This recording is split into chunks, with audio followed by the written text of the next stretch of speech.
Неизпълнението на моя идеал ме прави тъжен и нещастен. Аз не съм перфектен. Несъвършен съм. И ако приема това със сърцето си, ще ми олекне. Напрежението спада, сякаш изпускам въздух от надут балон.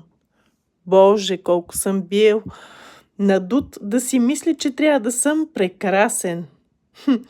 И да бъде прекрасен и идеален. Идеалът е огромен въздушен балон, който ми пречи да оценя и усетя това, което е в момента. Идеалът пречи на мен и на моя партньор. Той пречи на щастието ми. От многото дървета не виждам гората. Щастието е точно пред мен, когато идеалният образ се срине. Видимостта се избистря. И така, любов и благодарност. Бори се срещу това, което е, и ще губиш всеки път. Байрон Кети. Нека още веднъж се върнем към лечителя от предишната глава.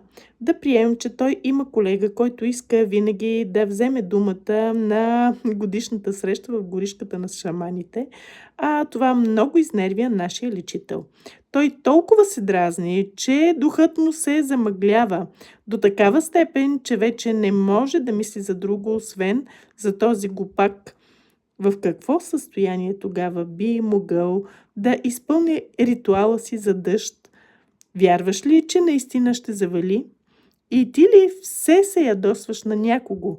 Блокираш ли способностите си да поръчваш чрез отхвърляне?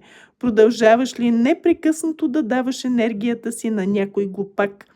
Как да се измъкнеш от задънената улица? Ето един прекрасен начин да се справиш.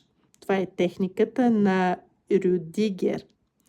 Рюдигер е наш добър приятел, който от време на време участва в семинарите ни. По едно време във фирмата му работеше такъв един изнервящ колега и на Рюдигер му беше ясно, че за него самия би било по-добре да промени ситуацията или дори да разреши проблема.